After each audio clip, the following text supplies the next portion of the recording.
Salute and thank you, NERDSoul. Oh yeah, lay ill kid at OneYoungsta holding it down, bringing that street geek and NERDSoul.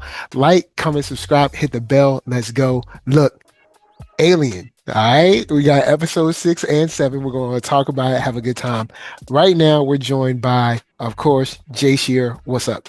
It's good to be here. We're gonna miss Solar, but it's gonna be a good conversation, anyways. And let's get into it, man.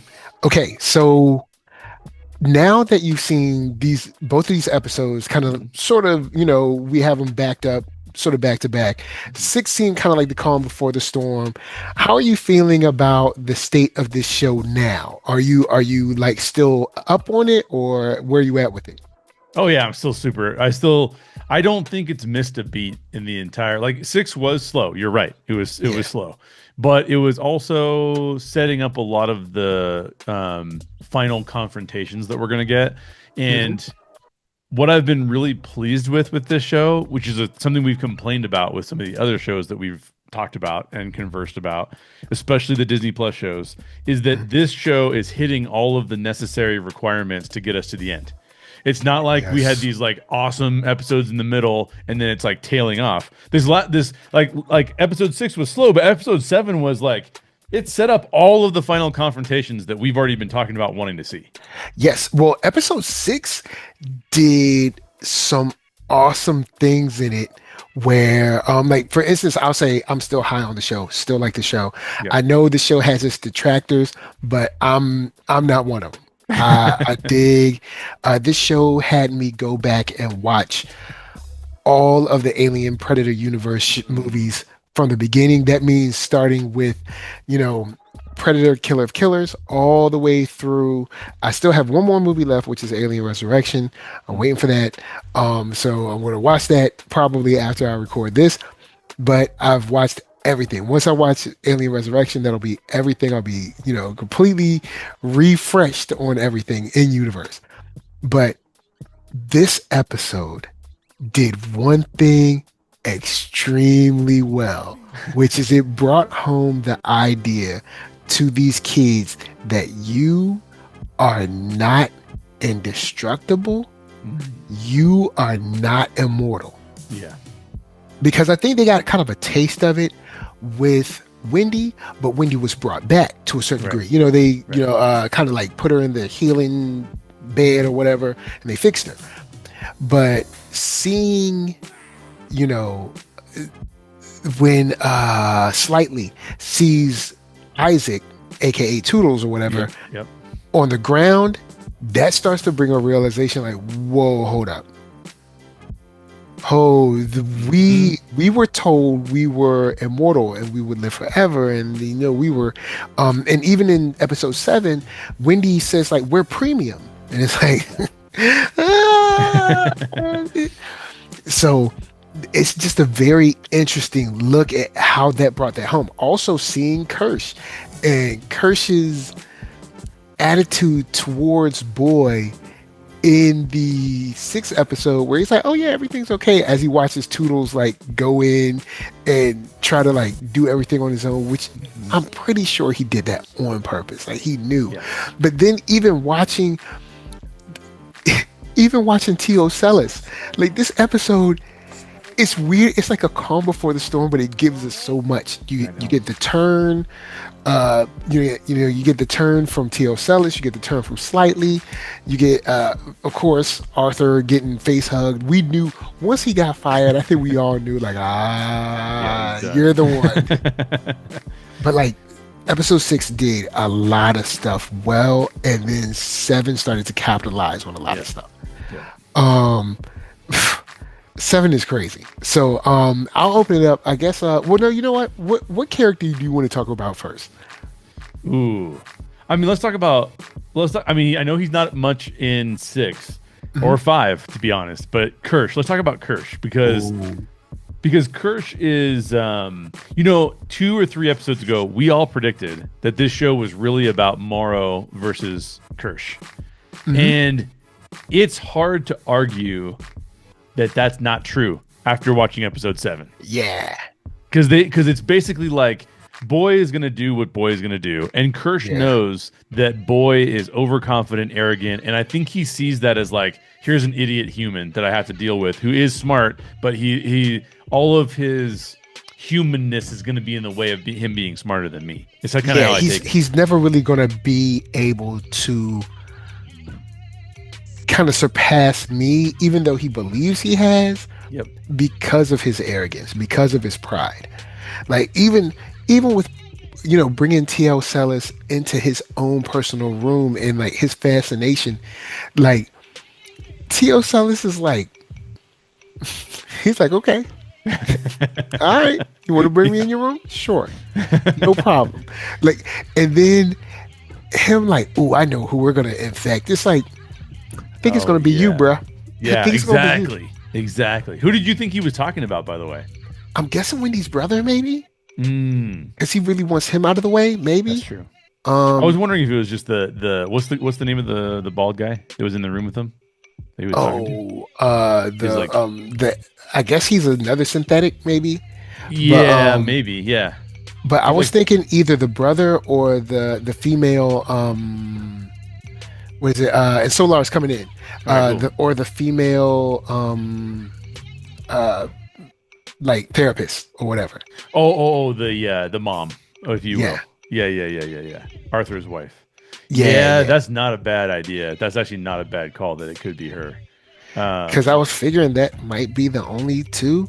Yeah. But yeah, seeing how Isaac went down, seeing the response to it, also Wendy's response in episode 7, kind of like, she's definitely the shine has worn off. Yes. And then you still have I can't remember the other girl's name right now, the one that's kind of like a true believer. She's like, I want to stay because she wants to be, Boy's favorite toy, I guess. Yeah. And I'll pull it up in a second, but she is definitely on her villain turn right now. Yeah. Especially after seeing her friend get killed.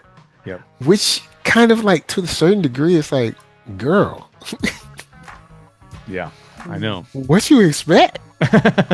Maybe she didn't expect her brother to do it. You know what I'm saying? Yeah. I guess I could see that. Yeah. I could see her saying, hey, I don't want my brother to be killed. And Curly, that's her name. Curly. Yeah. And hey, Solar, hey, what's up? Hey, what is going on? So we're just talking about episodes 6 and 7. Real quick, are you still liking the show? Are you still into it, or have these episodes brought you down? Where are you at? Oh no, I'm into it. I am seriously into it. Episode 6 was a little okay. Where are we going from this? But I've got this. So you guys remember the movie Galaxy Quest? Yeah. So there's a point in that movie where he's like, you have to understand that I am a seasoned general. And the guy is like, you have to understand that my ship is dragging mines. And so with episode 6 is, well, you have to understand you're a hybrid and I'm a Borgenia, and you have to understand that this Xenomorph sees me as its as its boss right now. Yeah. And the push and pull between what the names are so weird in this, not the Peter Pan names, but Timothy Oliphant's character is like, let's see how this plays out. I'm just gonna move one other chess piece. I'm like, am I looking at David's father? Oh, wow. Are you gonna like stick your finger in a drink? The most obvious drink spiking in Hollywood history. It's like, here you go, Jay, right here. Well, if he'd hocked one up, that would have been a little different, You willing to do anything to find out about the origin? Here you go. Yeah. So like Timothy's Kirsh, yes. He sits and watch, but episode 6, the way T.O. Sellis sits and watches it's like I don't even know if he's really like evil. He's just like, what can I break? Like he doesn't even seem like he has a goal really. He's just like, this is interesting. What happens if I do this? Like it's almost like he's like we're his experiment. Like he's in the box, but we're actually his experiment because the cold stares all the time where it's like, I've never seen a sheep so mean.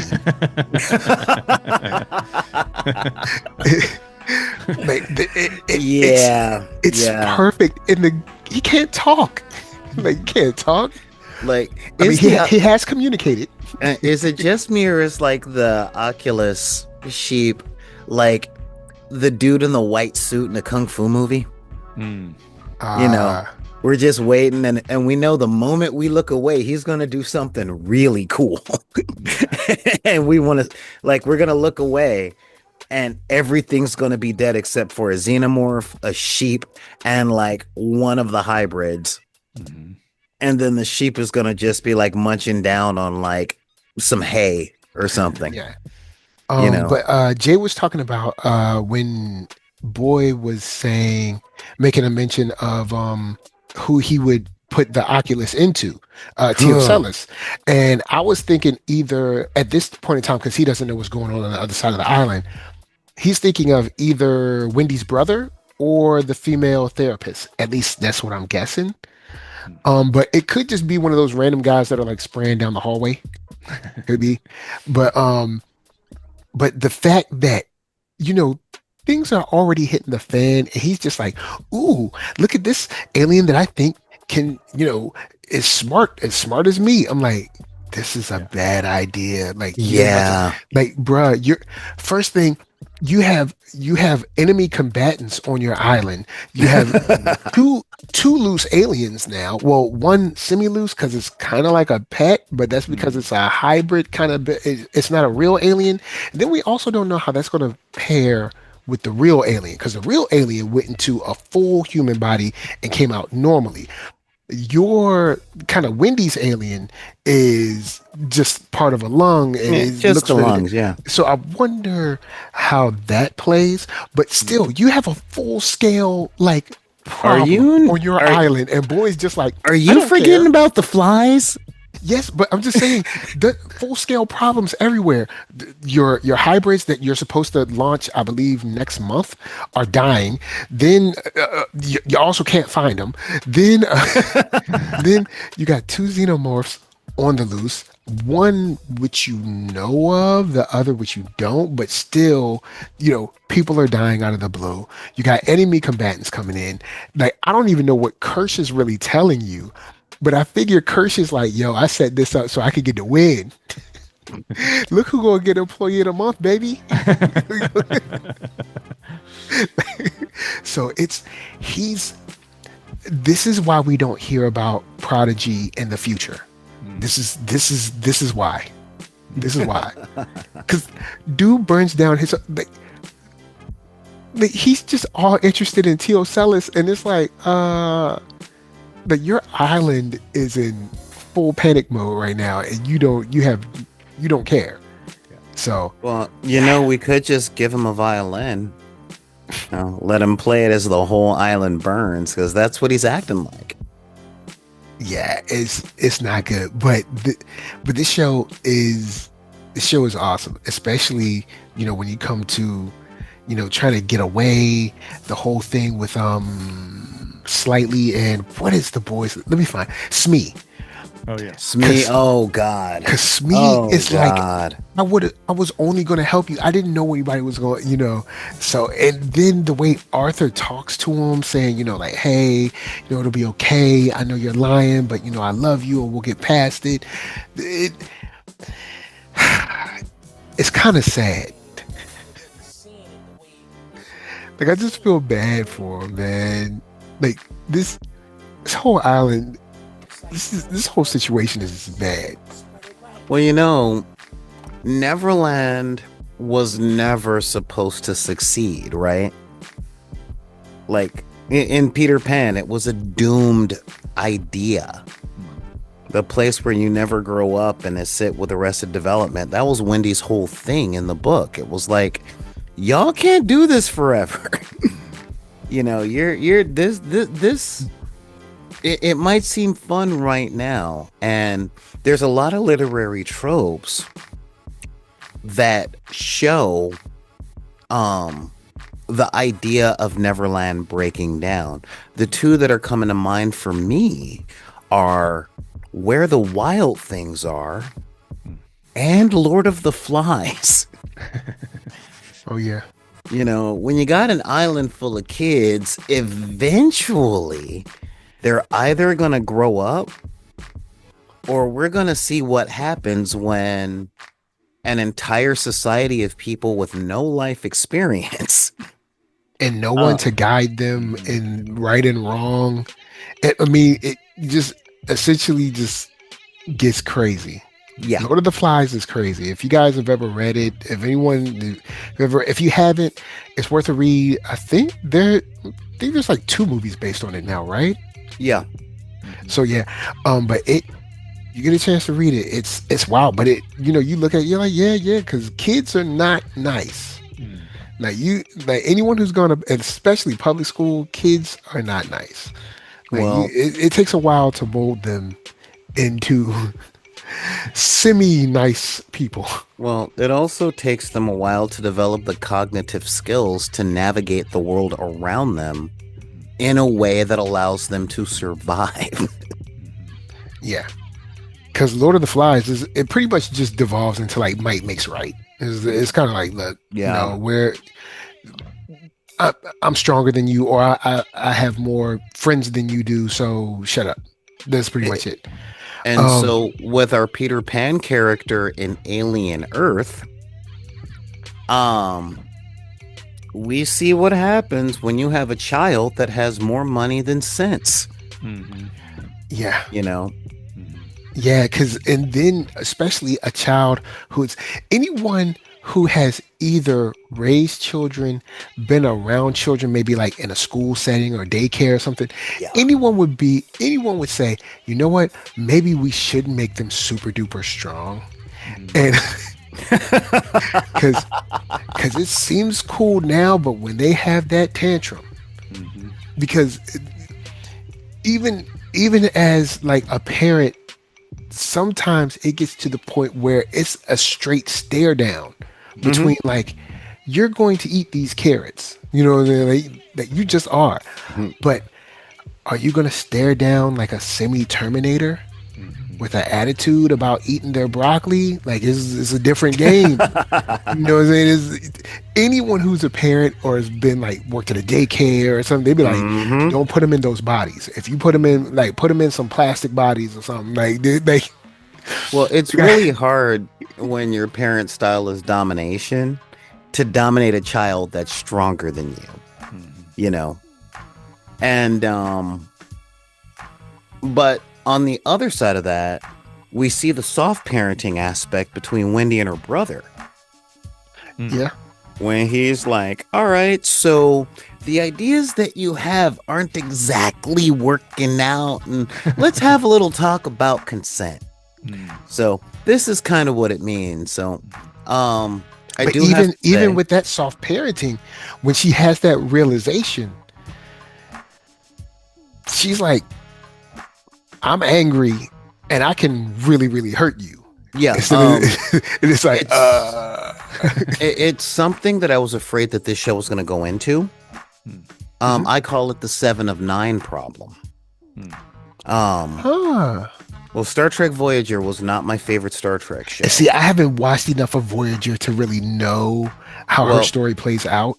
Well, the 7 of 9 story is, okay, you're a human. We're going to rescue you from the Borg because you shouldn't be part of a hive mind. Now you're rescued from the Borg. You're fully human. You have choice and agency in your future. What do you want to do with your life? I want to go back to the Borg. Okay, you can't do that. You can't. You have agency and you're free to do anything but that. Then am I really free? Well, yes, you're free to not go back to the Borg. That's the 7 of 9 problem. And where it was like, well, you're here on this island and you kind of got free will, but you're being lied to and manipulated. Yeah, so you've been watched. They're watching through your own eyes. They're yeah, listening in so on everything let's you get do. you off of this island. And she's like, what if I don't, what if I'm okay with that? You know, that's a fair point, sis, that we can talk about when you're off the island. You see what I mean? So we were on Kirsh.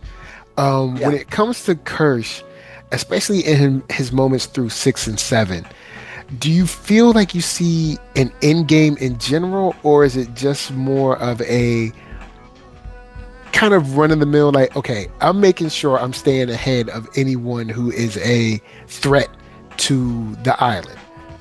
Or do you think he has larger aspirations? Are you asking me this, or is this a general table question? You first and then Jay after.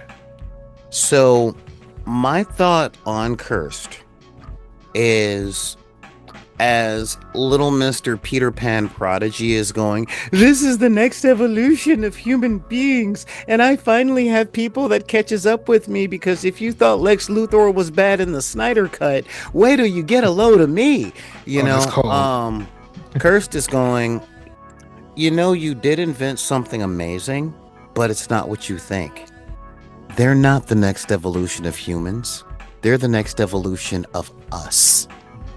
You gave synthetics free will, and you made us capable of surpassing you. So I'm going to nurture that in a very underhanded way so that eventually they leave you.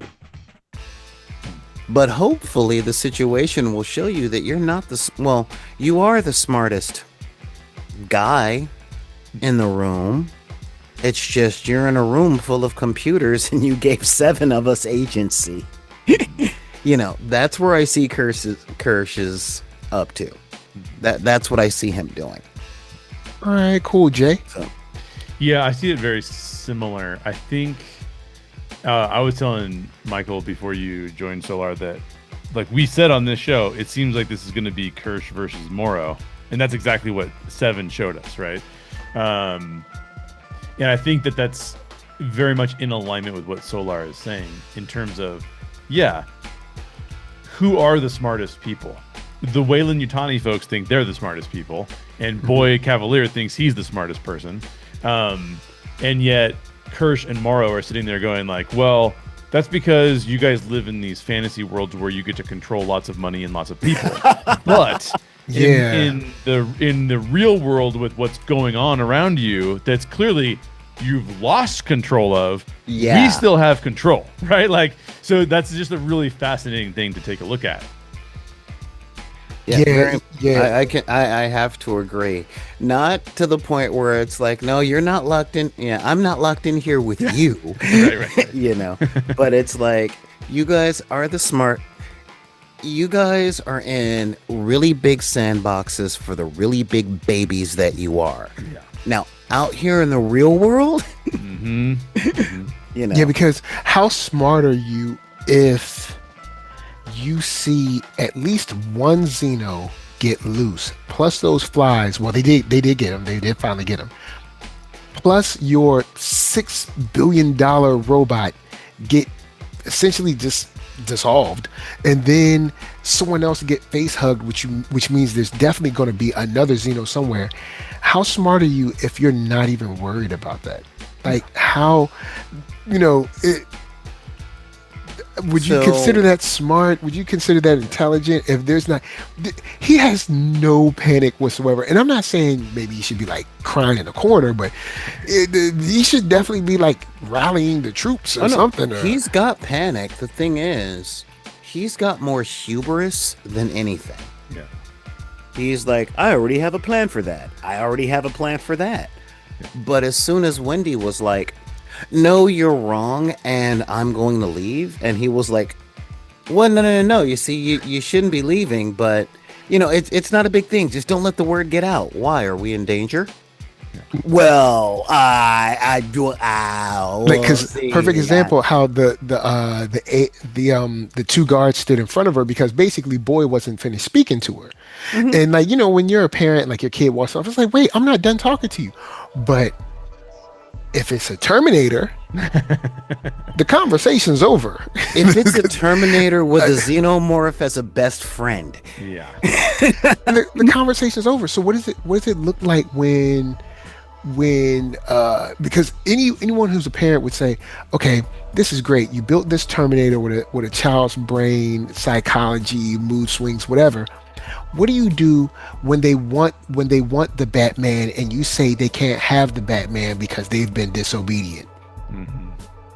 Oh, what do you think they're going to do? What do you think the Terminator is going to do? The Terminator's going to be like, all right, Dad. It doesn't matter what the Terminator does. This was already answered. The Terminator is going to throw a tantrum, and then you will wipe the Terminator's mind. Yeah. True, You will do a hard system reboot, and you give him a chicken doll. That's what you do. By the way, one of the things I liked about Boy Cavalier in this episode too was that he has solidified his path as something we see from real life billionaires. Billionaires tend to be either one of two things. They're very quiet and do things like very clandestinely, right? Or when things are going crazy and haywire around them, they find these other interests that they can focus on to waste time. So like, for example, you see Mark Cuban and it's like, well, if my $1 billion company is doing well or doing poorly, I don't really care. I'm going to go be the owner of a sports team. Right. Or if you see Elon Musk, it's like, I own all these companies that are doing all these things. Oh, the boring company's not doing that well. Oh, Tesla's not doing that well. It doesn't matter. I'm going to own Twitter and I'm going to mess around with Twitter and I'm going to tweet stuff. So I think it's doing else, really let's good. go to the moon. Yeah. Yeah, exactly. So I think you have in Weyland Yutani, you have the billionaire who's like, I'm quietly doing everything and my name is on everything. And then, but you don't, no one knows her. She's not like, there's no indication that she's using PR wildly. She's just using her name on all these things. Whereas Boy looks like he's very much interested in being like, I'm going to do whatever I want to, and whatever shiny new object gets in my way. He also wants like the fame part of it. Yeah, he wants the fame. He wants people to know who he is. He wants people to think he's intelligent.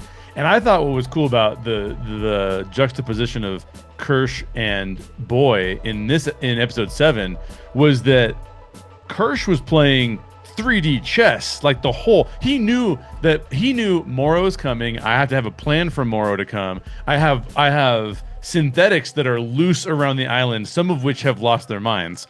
And by the way, they're taking Arthur, who has had a face hugger who has a face hugger on his face right now. They're taking him down to meet Morrow. So here's the special elevator to get you guys there faster, because I'd rather have the alien pop out of him out there than pop out of him in here. And you're going to go find Morrow for me so I know where he is and we can show up and capture him. So like he seems so much more intelligent than Boy. He was playing three-dimensional Go. He wasn't playing chess. Exactly. It was awesome. That was awesome to see. He was on another level with it. Seriously. Yeah. He was seriously on another level.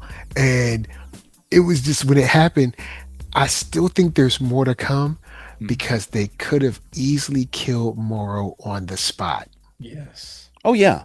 I think there's Hannibal Lecter conversations to have in jail between those two.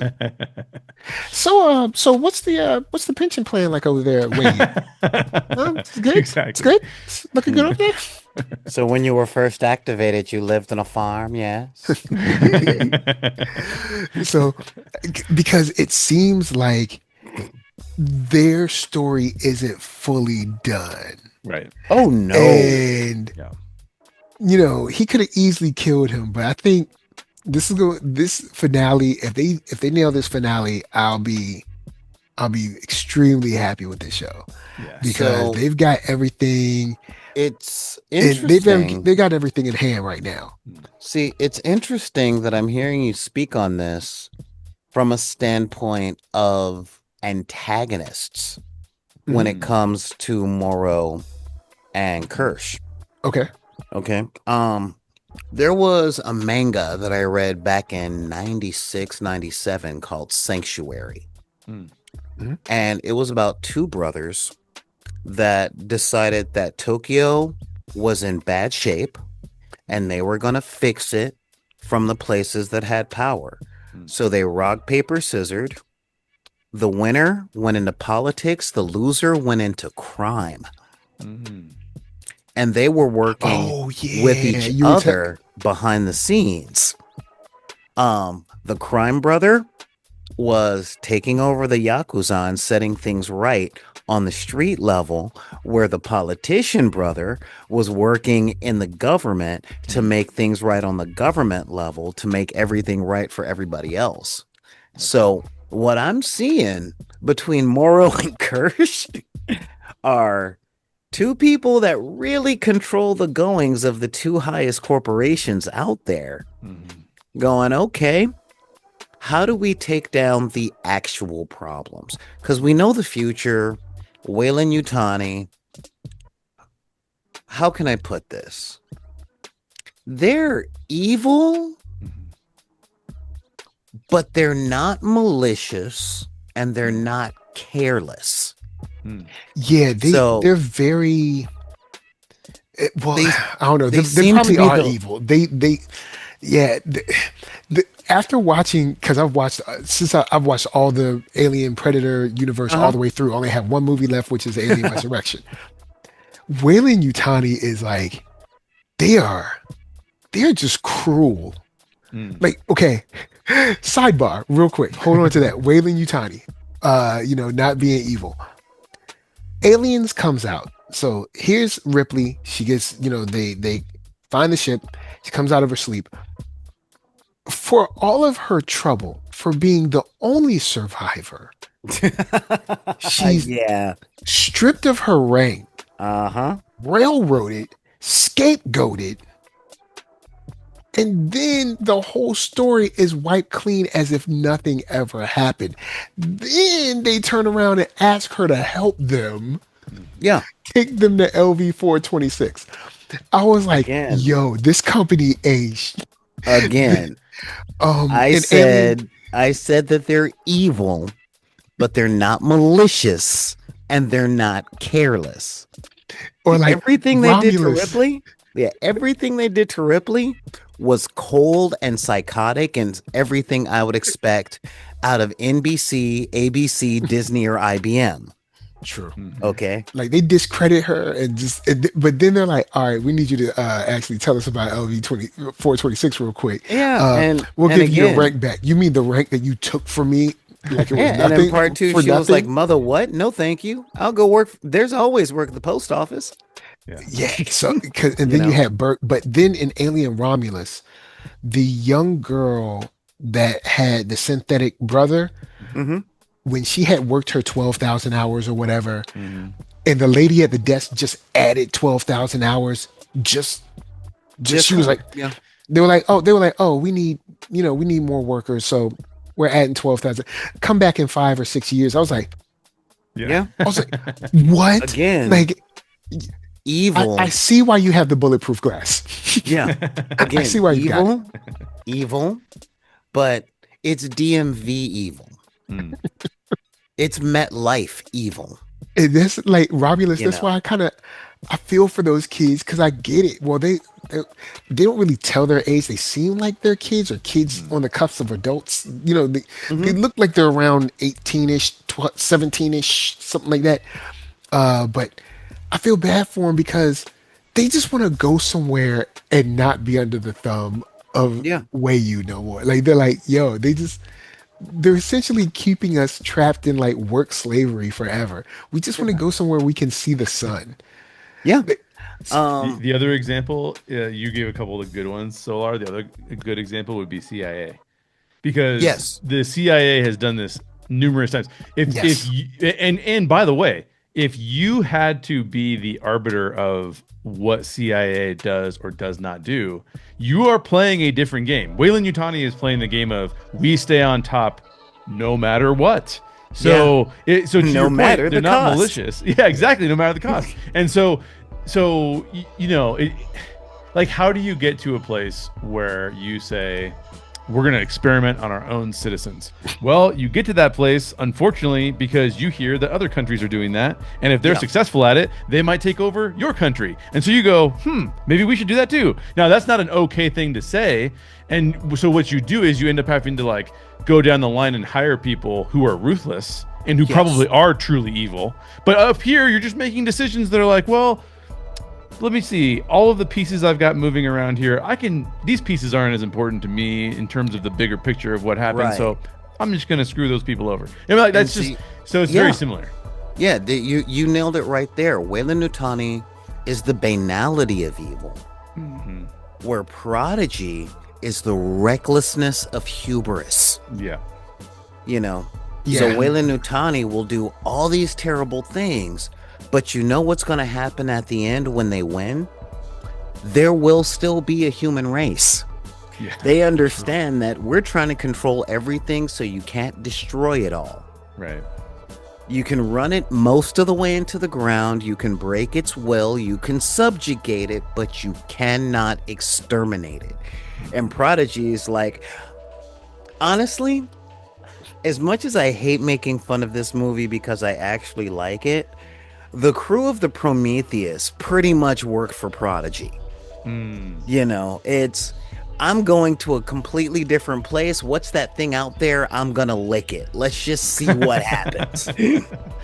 You know, like, I mean, that's the school. What she say?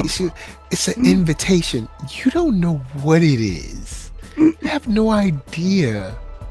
Just because you found the star system, should we go there? Or even in Covenant, oh, we found a new planet. Oh, this planet's so close. It's not 6 years away. Maybe we should go to this. Why don't we send some probes down real quick? Well, instead of just going down, y'all don't have like a rover or something to just go down and drive around? You are killing 90% of science fiction. The same question can be asked for Star Trek. The same question can be asked for The Expanse. No. You go, you explore, you see what's there, you get the new diseases. That's the American mythology. Now, the one thing that I do love about Covenant is that the captain actually says that this is all his fault. Because everybody was like, let's not do this. This seems too good to be true. Let's get back in the hypersleep and go to the 6 years to the Orgai 6 or whatever. Let's go to the other planet. He was like, nah, we've been through enough. We need to go to this planet. So he actually does say, this is all my fault. I remember being like, I don't think we get that a lot in sci-fi, where the guy who's the reason like 10 or 12 people just died says this is all his fault. Like, I was like, well, good for you, Alien Covenant. But this Prodigy problem starts from the top, and nobody. Okay, this is a weird connection, but we've all seen John Wick 4. Boy Cavalier is the Marquis. Yes.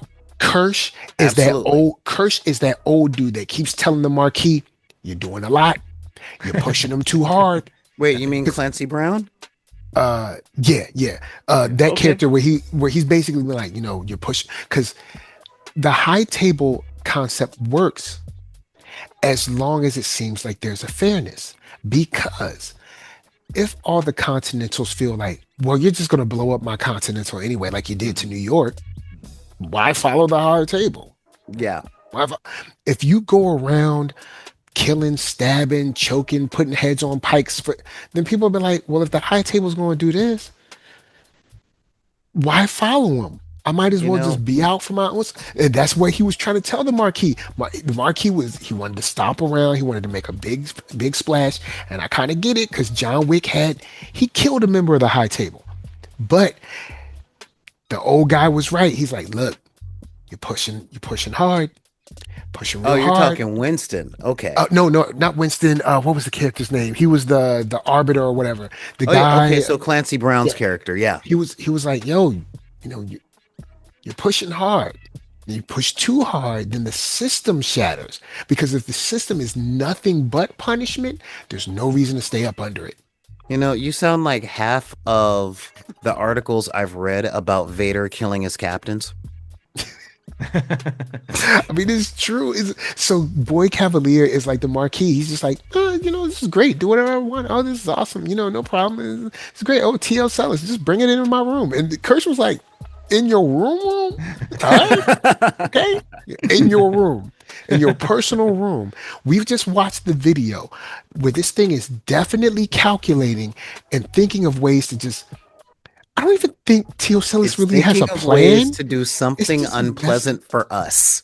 Yeah, it's just like doing stuff. I don't even think Teosellus really has a plan. It's just like, yeah, no, it's formulating one. True. That's what I love about the thing. It doesn't have a plan. It's going, what do I have to work with? What's there? Mm-hmm. Okay, that's that guy. And also, in a way, studying how to utilize the other creatures. Right? Yeah. Because it's like, I want to see what. So yeah, these flies, they eat metal. Will they eat synthetic metal? Because I might have to kill some synthetics at some point in time. And can I use these things to do it? Right? Yeah. Oh yeah, because the synthetics trapped me the last time I was out. So what can I do to these things? Because they're a little stronger than I expected them to be. Because he had a full grab on what's the girl that's pregnant now or fake pregnant, Nibs? Nibs, I think. Nibs. Justice for Nibs, man. She is just getting a raw deal. Episode after episode. She pulled a man's jaw off. Dude, that was crazy. That was a good special effect too. Yeah, that was an awesome. But I was like, okay, this just got real. Now we can't, because he said, hey, don't shoot him. This is, merchandise. We can't just, and now it's like, forget the merchandise thing. Yeah. I want my jaw to stay right here. Now, do you think that Nibs is dead? Because the way that I didn't think so, right? I just thought like, oh, she got stunned by the electric gun or whatever. But the way that Wendy was acting was as if he just killed her. So I was like, she made the same noise as the dude from part 1. She made the Ian Holm noise. But even if she's not dead, let's look at the turn of events, one thing after another from Wendy's point of view. Okay. She's a human in a synthetic body. The synthetic body has all the superpowers. They're playing Jenga with concrete. They're supposed to live forever. Her brain works faster than it used to. She's learning. She's adapting. She's adjusted to living forever. And then she sees a fly kill one of her friends. Something that should be insignificant to her. And it's like, wait, maybe we're not as immortal as I thought. And then they have the great big escape thing. And then her brother looks at her surrogate little sister and strikes her with lightning. Right after she discovered that I might not be as immortal as I thought. Right. And so she sees, after wrestling with the fact that she might be mortal, she then sees, let's face it, the weakest amongst all of them to her knowledge, then get hit with something that looks like deadly force. And if she's not dead, she's close enough. She's closer to dead than Wendy thought they could get. Right. And because even when she had her, even because when she had her, her moment with the Xeno, I think she kind of brushed it off because she was like, hey, I was in the med bay or whatever, and everything's all good. I think she could kind of brush that off like, it's okay. Her brother's fine. He has a new lung and everything. I think she kind of brushed that off. But seeing Isaac, that brought it home. Yeah. And then, of course, seeing how Boyd treated it, I think that was very telling to her. And she was like, look, we got to go. Yeah. So we've most definitely hit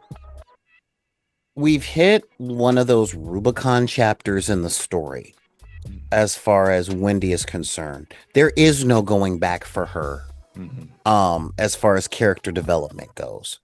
She's seen something that she can't forget. Like, she's forever changed by knowledge. And this is one of my favorite parts of storytelling.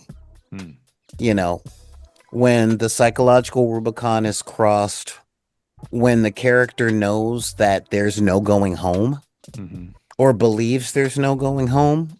Yeah. You know? And I like that a lot. This is the best example I can think of is the Council of Elrond, when Frodo sees that if anyone else carries that ring, all heck's gonna break loose.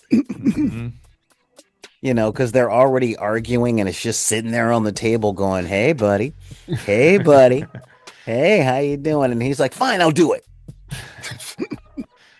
I wanted to go home, but y'all can't handle this, and so I'll take it, but I don't know the way. And this is the point where I think she's at right now. Like, she's just about to jump up and volunteer to take the ring. I think that's what the season finale is going to be. Yeah, and I've seen a lot of talk about her being possibly in line to, like, narratively to become the woman in dark or the woman in the dark, maybe. But if it is, I'd love to see the kind of like the journey there. But this is, them seeing the tombstones, her seeing Toodles / Isaac, the revelations that Smee and Slightly are having, because Smee was like, I would have never done this if I thought he was gonna die, so we're hitting these breaking points that normally would naturally happen with youth in a safer-ish setting.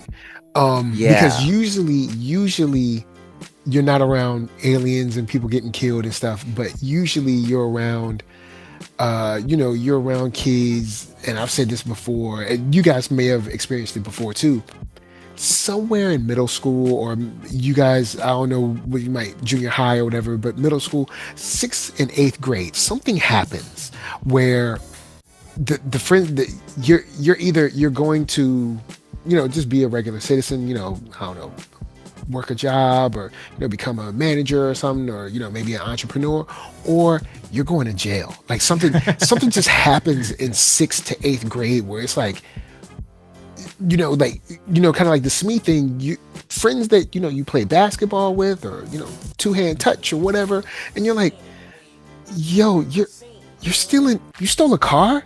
Like it's just those revelations, but it's in a much different setting because you're also growing. You also have parents around you that are, you also see these kids are on an island by themselves with no real parents to speak of, really. So it's just, they're except Kirsh. Except Kirsh. Yeah. But Kirsh, they got the quiet, crazy dad.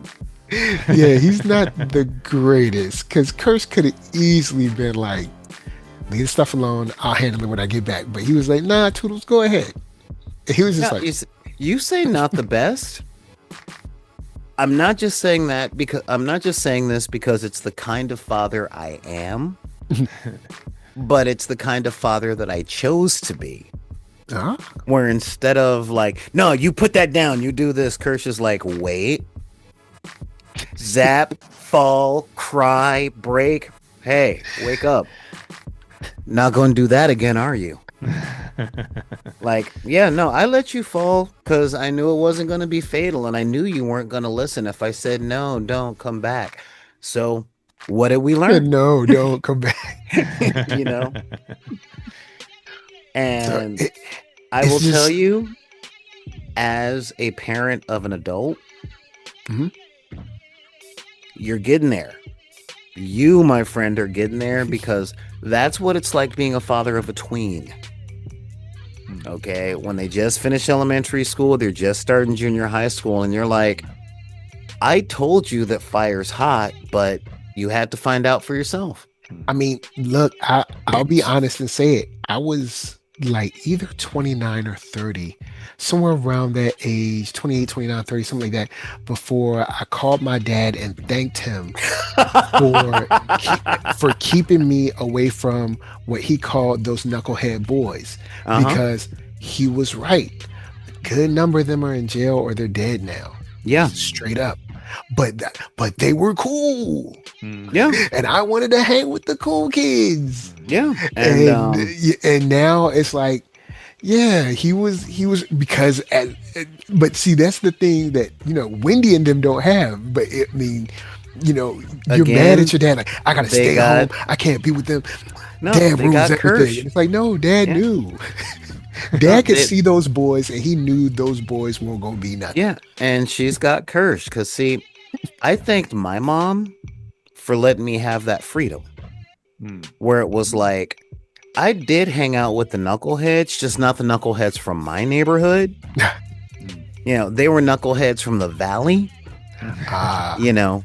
And so when I was like, y'all being knuckleheads, I don't have to ride the bus for 4 hours to come see y'all no more.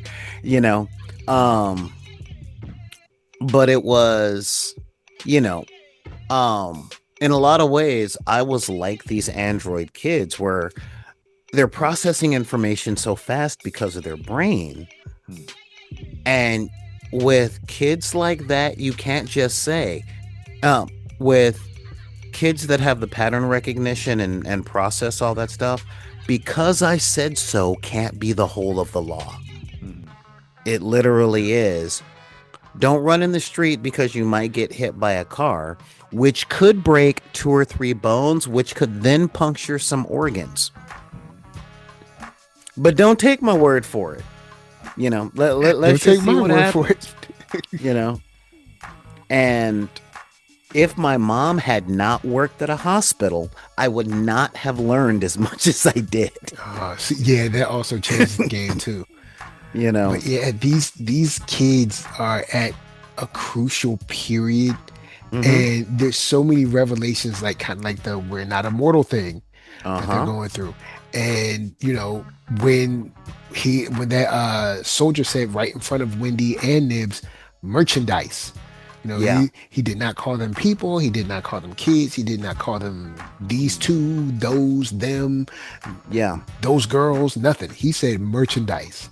Yeah. It's very, may as well have called them it, as in it puts the lotion on its skin. But what we haven't really gotten because of all of the plot stuff that goes on is we haven't had a heart-to-heart from Kirsh to any of the kids. Right. Yeah, the closest we got was maybe at the very beginning with Wendy. Yeah, like with the scorpion thing. Yeah. And that was the last, that was kind of a heart-to-heart, but that was kind of a feeling things out. Yeah. And I wonder if narratively the Xeno is supposed to be the scorpion now. But I could be looking too deep into that one. I might be. Or you could be hitting the nail right on the head. Who knows? True. But what I'm definitely seeing is the quiet father versus the uncle that you're really not supposed to leave your kids around. Not because of those reasons, but the Uncle Aaron from Spider-Verse. Yeah.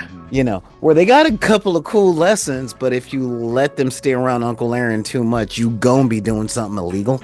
Yeah. Or you gonna see something you shouldn't have seen. Because Uncle Aaron's house isn't child-proof. He's not putting things away.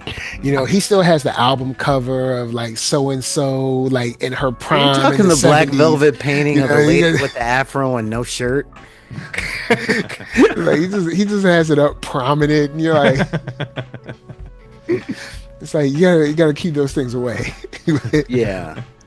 But like, Uncle Aaron, what's that MD 2020 on the kitchen counter? Oh, you should have some. and then he'd be like, oh, I just gave him a little sip. It's like, no, yeah, exactly. He's 12. He's not supposed to have any of it. Exactly, and that's what I'm seeing between Morrow and Kirsh. Kirsh is like, let's see how far these kids are gonna go. What are they actually learning? He wasn't there to pick up Toodles. But I bet he'll be there to pick up Wendy. Yeah, I can see that. I mean that's all part of the. That's also part of the 3D Go, right? Like because if you think about it, he sent the team to the boat dock because they knew the brother. Yeah, like you know what I'm saying? Like there was a connection there that he had to send that team. So why would he let Toodles die the way that he does? Because Boy Cavalier doesn't seem to care about the stuff that he's created that he said was the most important thing that he's ever done. And he's like, okay, well, they also die, by the way. I mean, so he's not being careless. He's being like strategic, right? Like it's kind of like, okay, well, this happened, and I told you this was going to happen, and it's happening. So it's really wild how they're playing that off. It's really well done. Yeah, and because again, it was the moment where he helped out Shmi. Or he helped. Yeah. It's like, oh, that guy got hit by a face hugger, huh? Yeah.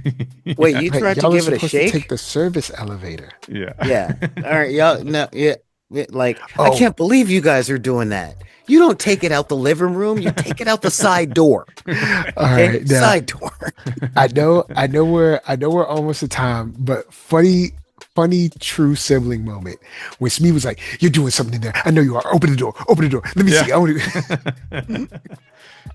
What are you doing in there? You're too quiet. Open up.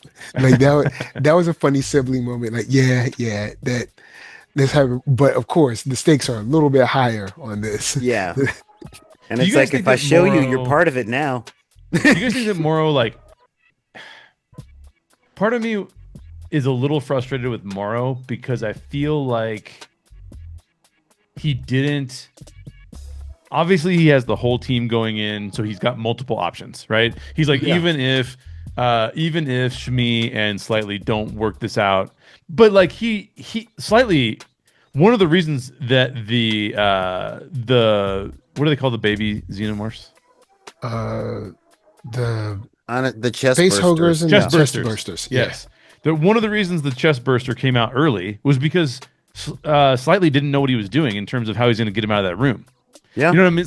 Like, and Morrow didn't set him up well to do it either, right? He's not like he said, oh, by the way, take this passageway to here, go get a gurney first so you can put him on something. Like, he was just kind of like, hey, yeah, figure that out. So I'm kind of wondering what else Morrow has going on, because he's clearly, it looks like Kirsh just like, again, 3D code the entire thing to be like, yeah, we're good. But I still feel like Morrow's got something left in the tank that we haven't seen yet. Because he didn't look extremely deflated. No. And maybe it's because he thinks he still has his other team, which he does not. They're gone. So maybe he's like, oh, I still have my other team, so I'm not tripping. But he might know that they're dead already because maybe he heard on comms or whatever. But he didn't have a look of like loss on his face. I think he wasn't desperate, because had he been desperate, they would have shot each other all up. But he didn't do that. He was like, "Oh no, cool. We'll drop our guns. It's fine. Like I'll be taken by you." It's almost like Luke Skywalker in Return of the Jedi, right? It's like, yeah, no, take me in. I don't know if he was being that cool. I like to think more of Loki in Avengers or Joker in Dark Knight. That's fair. You know, I like that, because the last time we got a good look into Morrow's story, there was very much a very full undertone of he wants to watch it all burn. That's true. Yep. That's 100% true. So it's like, oh no, the chest burster got out. Darn. Yeah. That means a lot more people are going to die. Well, if enough people die, then everything falls apart. All part of the plan. As fast as these things move, and as fast, like as we've seen, like the alien situation could get bad quick. Like Teo Celis, it doesn't seem like he's really replicating right now, but we know Xenos, their whole thing is like just chest burst and move on, chest burst and move on, chest burst and move. So it can get bad fast, and they have like 5 or 6 other eggs in there still. Like it can get bad real fast. Honestly, the Xenomorphs could defeat Earth in less than 3 years. Okay, literally just looking at the numbers, and specifically, and we didn't go over this in our last show. One of the reasons I love the T-Oculus as a monster is that it's small. Yeah. You know, a lot of people are like, "Oh my God, Pumpkinhead! Oh my God!" And I'm like, "No, man, that thing can hide behind corners. Yeah. It can hide under furniture. Small, quick, deadly things are really terrifying to most people. Talk to anybody who lives near the woods. You know, they don't really care about wolves as much as they care about badgers and wolverines and foxes. You know, because you can hear a tiger coming eventually. You can see a bear galloping. But a water moccasin? Your feet's wet, now you're dead. It's done. So, and I bring that up because that's what the face huggers are. You know, you get 20 face huggers in a populated area, you're going to have 20 xenomorphs in a day. And if those 20 lay 5 eggs, you're going to get 5 more in a day. But if the queen is still out there just egging after egging after egging, like we see in Act 3 of Aliens, you know, that city's gone because even like it's only going to lose about 4% of its yield, especially with the acid blood. So once those things start running around, it's done. Like it's a wrap. You know, it's something that you have to contain. No, it's something that you nuke from orbit. It's the only way to be sure. True. That's another part, a good part of Aliens, where he's like, "Yeah, let's do that." It's like, "Yeah, let's do that." Is because you're right. The only thing is, the good thing is, there's no queen here. To our knowledge. Okay, yeah, to our knowledge, there's no queen here. We're coming up on a finale, and we haven't seen Weyland Yutani yet. Yeah, we haven't seen what they have at their, at their company already, because we know at this point, this is between Alien and I think this is in between Alien and Aliens. Yeah. So they know what Xenos are. They might not know everything about them, but they definitely know what Xenos are. So you're right. It could, man. We're looking, let's see. Alien Earth is, where's Alien Earth? Alien Earth, yeah. No, Alien Earth is between Alien Covenant and Alien. So, okay. So, okay. It's set 2 years before Alien. Okay. Cool. So, all right. So before the space truckers. Got it. Yeah. Which, another thing that the company full well knew, what they were like, yo, Weyland ain't crap. They knew what they were like, yeah, just pull this in. It's called collateral damage and acceptable losses. They set up a colony in a place that they knew had aliens there. Yeah. Like, come on. Like, for research purposes. Again, I want to reiterate, I didn't say that they're not evil. I said that they're the least careless of the evil. Yeah, it's just because I've been watching all of the movies and stuff so far back to back. And I'm like, Weyland, there's nothing good about Weyland Yutani at all. There's nothing good about him. Like, I don't think there's ever been a time where I watched any of these movies and be like, you know what? All right, Weyland Yutani, okay. No. Honestly, from the first synth that tried to choke Sigourney Weaver with a magazine, to Paul Reiser in part 2. Yeah. I mean, we do have Bishop Prime in part 3. We do have Bishop that's like, that is a shining small candlelight in the abyss of, mean synths. But Bishop did come through. Well, law of averages. Because we're looking at Actually, no. We're at, what, 50-50 with the synths between Bishop and Winona Ryder's character? Oh yeah, because I haven't watched Resurrection again yet because I forgot she is a Sith. I forgot. So okay, so we got 2 good synths. Got 2. Yeah. All right. But then we got David.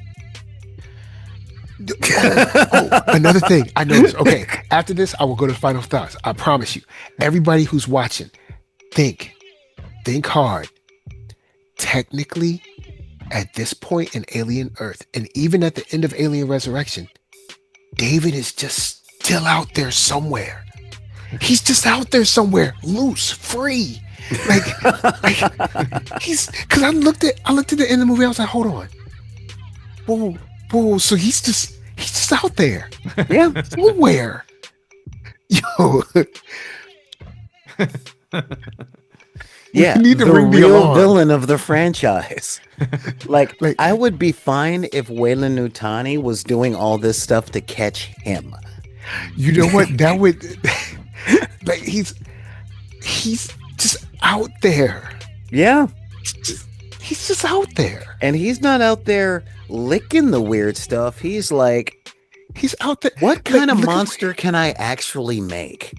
Like, this is a good one, but its acid isn't strong enough for its blood, you know? Maybe, I know, it could shoot face huggers from its eyes. No, it doesn't have eyes. Okay, it can sweat face hugger larva. That's what we'll do. Yeah, we'll give it pores. That's what we'll do this time. Yeah, like it's crazy. But I checked again real quick the scene for Morrow. Morrow actually has a slight smile before they like put the cuffs on him, like hit him and put the cuffs on him. So there's something Morrow. Yeah, there's definitely still something there. But he probably just wants his phone call. So look, we've got basic speech with at least one xenomorph, or communication of some sort. We got Teal Celis definitely talking in a way, or communicating in a way. Yeah. We got a standoff at the port. We've got all we need for a finale to go well. So we got these poor kids stuck in the middle. And I really feel bad for the kids. I really do. Yeah, because they never knew that this stuff was going to happen. Only Boy knew this was going to happen because he engineered the ship falling, or falling into his territory. So I'll throw it to Jay. Jay, final thoughts, and where can they find you? So final thoughts. Still love the show. Still my favorite show of the year. Still think it's up there with Alien and Aliens because I still think it's just that good. I also really love that the storytellers are so into storytelling and like studying the craft and like executing the craft, because I think that's the easiest thing for me to complain about when we've watched some of the Star Wars shows that we've watched. It's like, this show the storytellers didn't study storytelling. They just said, what if we put some cool stuff together? And I think that like, it's just so cool because one of the things that somebody was talking about this the other day, and I can't remember who it was, but things should be surprising yet inevitable. Right. And so there's these things that and you can see all of the things that are both surprising and yet inevitable at the same time in this show. It's like, for example, when she starts talking to the Xenomorphs, it's like, well, it's still surprising to see that thing attack on her behalf, but it's inevitable. Like, what else was she going to do with them? Right. Like, it's like that. And it's like, okay, so the Morrow Kirsh thing that we all predicted was going to happen. It's still surprising in how it kind of works itself out, but yet it was inevitable. Right. So, and then the other thing we didn't talk about this episode, about episode 7, that I thought was genius, is that the Teoculus, they on the podcast for the show, they call it the image for some reason. But when that thing was like, yes, I'm smart enough to talk to you, And no, I'm not answering your third question. I'm just going to take a dump. Like that was like that was funny. I laughed at that. That was funny. It was funny, and it was also, it showed like I don't have to answer your stupid questions. Yeah, you know what I'm saying? I think he almost cemented himself right then as like, no, I'm smarter than you. Exactly. Like exactly. I'm above you. Exactly. Honestly, let's keep it real. I may have lived longer than you know. Yes. We don't know the lifespan of these organisms. Right? Yeah. Yep. How long do they live? He could have taken down another Earth. He could have inhabited a bunch of bodies on another Earth in his whole history. Like, we don't know. But so I think that the storytelling is phenomenal. And I think, we saw, like, when we watched Ahsoka and we said, oh, those middle episodes are awesome. Yeah, 4 and 5 were downhill. Really good. Yeah, 4 and 5 were amazing. I can't believe it. And then it started going downhill. Like, that's not happening here, right? 4 or was it 5? The one, the flashback episode was amazing. Like, it was still my favorite episode, but this isn't like it went, just bummer. It went off the cliff. It's still maintaining its amazing storytelling. And I think everything that they're setting up for episode 8 and beyond, because there's no way you end all of these things with just episode 8, I think has been done really well, to the extent that I'm like, I will go watch another Noah Hawley show because of my respect for seeing this show, because I haven't watched a lot of Noah Hawley in the past. Okay. So I'm stoked about it. I think it's going to be, I think these last 2 episodes, 6 was a little slow, but it did have to build some things in and work some things in for 7 to work. That's great. I think 8 would be a challenge for 8 not to work the way that they set it up. It would be like, if 8 doesn't work, it'd be like, what did you guys, why? I don't understand, Hang on. Yeah, knock on wood somewhere. But no, I'm stoked about this. We both watched season 8 of Game of Thrones. Do not invoke that. That is true. That is true. Holy cow. But you can find me at How Stories Work with Jay Shear. I'm on there talking about. I had a video hit 100K, by the way, 100K views. Oh, congrats! Which is crazy because I never thought that was going to happen. But it was my Sicario explained. People seem to like that. Yeah, Sicario's a good movie. Yeah, and we got trailers over there. So I have 4 trailers for the latest short that we're gonna have. I think the latest short should come out last week of October, which is when we should be able to all watch it. And I got a bunch of trailers over there. Still releasing a couple more trailers. So, How Stories Work with Jay Shear is where you can find me. Okay. So, Solar, final thoughts. Where can they find you? Jay summed it up very, very succinctly with that. I too appreciate that the showrunner has put together something respecting and admiring the craft of storytelling and the craft of filmmaking. Mm-hmm. Okay, this is really big because there's so much in this show that goes on visually. When I was in college, they had us run a test of, can you put the movie on mute and still follow the story and the emotions? And it's one of the reasons I watch everything at least 4 times. Okay, that's just, I'm watching different aspects of this. And this show, I want to comment as to what Jay was talking about, where episode 5 was just, but it was, hey, this show is going really good. By the way, it's a really good show. Wait a second, I forgot to give you context. Here. Okay, now we go. You got the context? All right, cool. You trust us now. Just this show is everything I've been missing about sci-fi. And because let's face it, most franchises, especially franchises that came out when I was young, had 2 good entries and then it got silly. Mm-hmm. Okay, and you see, you're laughing because I'm like, you know what? Star Trek: The Motion Picture, The Wrath of Khan. Okay, The Search for Spock. Okay, Whales. And then it just kept kind of going. I can say the same thing for the Alien franchise. You know, part 1 was a stunning, very tense, very suspenseful film. Part 2 was an action opus. And then we don't want to talk about it, you know, and the same can be said for things like... I will say this. Part 3's redeeming quality. Charles Dutton is on point. Charles Dutton in anything. Charles Dutton is on point, and I'll say Charles dances as well. Like, you know, those are the two Charleses that made everything worth going. But really... But the movie as a whole, it was because the effects of the alien running, it was kind of rough. Yeah. But Charles Dutton definitely brought it home. I mean, and you could say the same thing for like the Hellraiser franchise and, you know, Nightmare on Elm Street, if you take out part 2, and, you know, even Friday the 13th, what's parts 1 and 2. It even went on to part 3 to do well before it got silly. And with Alien, we had 20 years of them trying to refine their way. You know, between Alien 3 and then Alien Resurrection and then Prometheus and what people thought of that, even though I liked it, you know. And Romulus was kind of bringing it back, you know.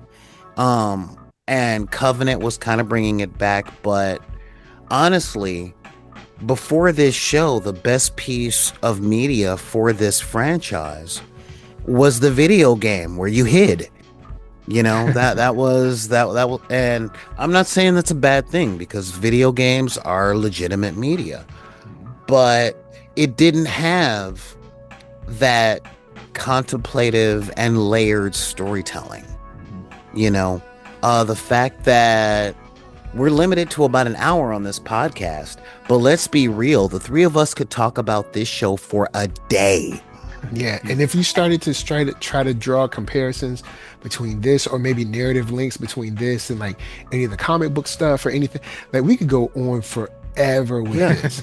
Like I said, like the Woman in Dark, like is Wendy going to end up becoming the Woman in Dark? Is this like, who knows? But and is this the planet where the two different species of xenomorphs actually go to war with each other between the blacks and the reds? Because we now have a xenomorph that isn't completely black. So is this going to be you see what I mean? But just with what we see on the screen, the level of storytelling, and as much as I hate to use this phrase, the trust in the audience that the showrunner is showing is so refreshing. And don't get me wrong, I like having stuff spelled out. But when a good storyteller knows they don't have to, that A, the story will unfold, and B, while it's unfolding, it's still going to be compelling. Mm-hmm. This is the reason that all three of us do what we do. You know, this is why we're writers and filmmakers. We're like, okay, let me take some notes. Now I know what it's like. Back in '87, I saw Prince in concert. Okay. And I realized that's what game on stage looks like.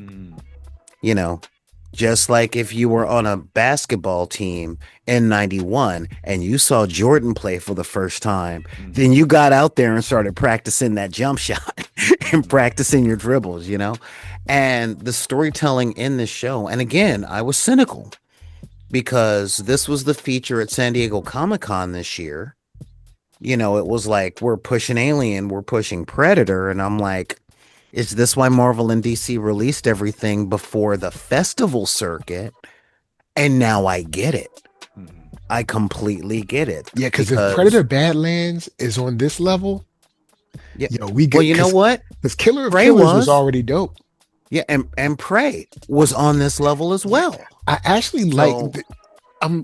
You know how I feel about Prey. I like Prey. I'm like, girl, you got everybody killed. You could have just let it ride. Like, yes, you saw some crazy stuff over the mountain ridge. Just let it be. Different culture, different time. It's over there. Let it be. Like, again, different culture, different time. You had to go looking. And they don't have our epigenetic trauma. All right. Oh, true.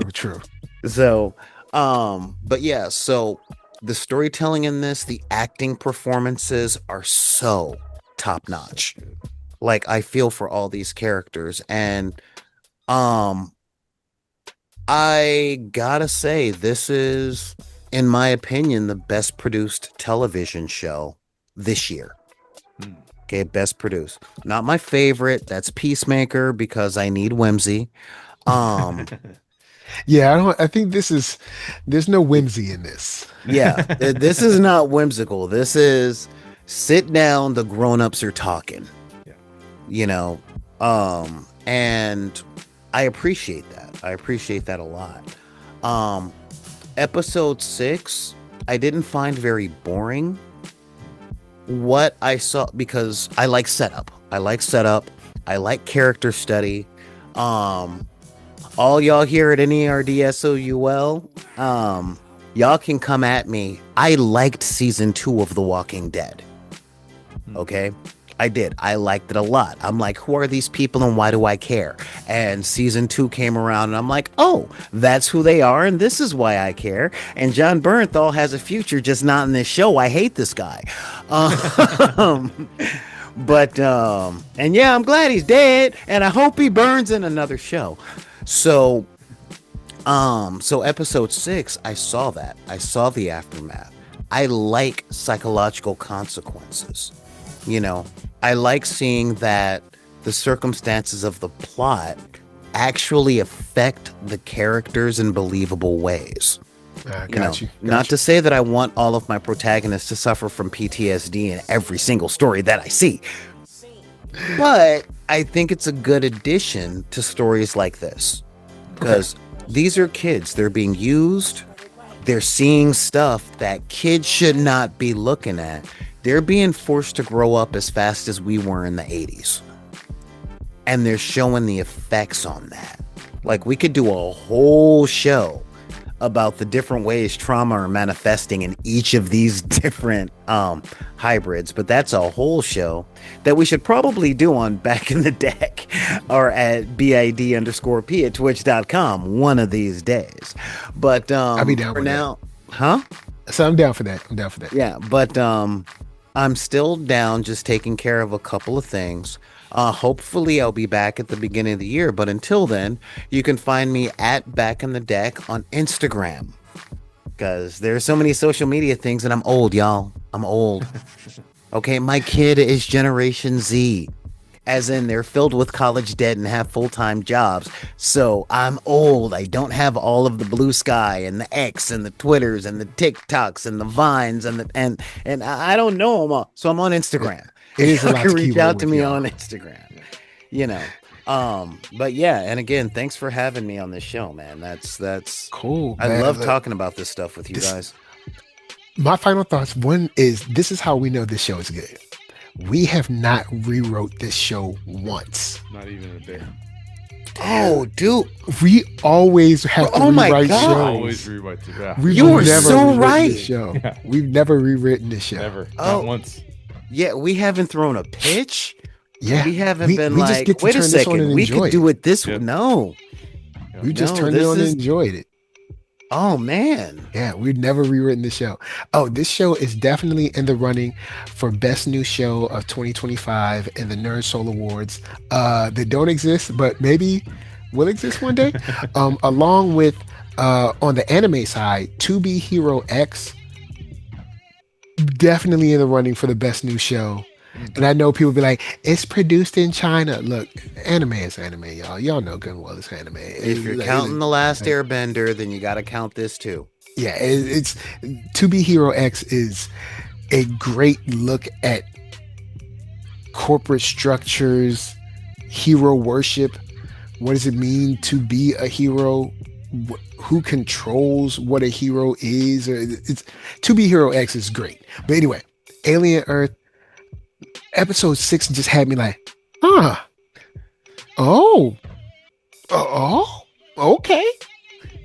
Ooh. like because when Kirsh is like looking at the seeing Toodles like basically walk into his doom, he's just like, affirmative. I was like, Affirmative. Oh, that's what we're saying. Oh, okay. And then when Tio Celis hits the glass and makes it close the door, I was like, ooh. I was like, interesting. So 6 was just me just saying like, huh. All right, let's see how this flows. Yeah. Right. And episode 7 was just wild. Basically starting to pay off everything that we've been enjoying. The show is awesome. So, of course, y'all guys holler us down below. NERDSoul, Facebook, Instagram, Twitter, TikTok, podcast, all that jazz. Till the next time, that you have to make sure that you speak the exact right clicks and sounds to your Xenomorph, because you need them to hide but follow. We're just saying, peace.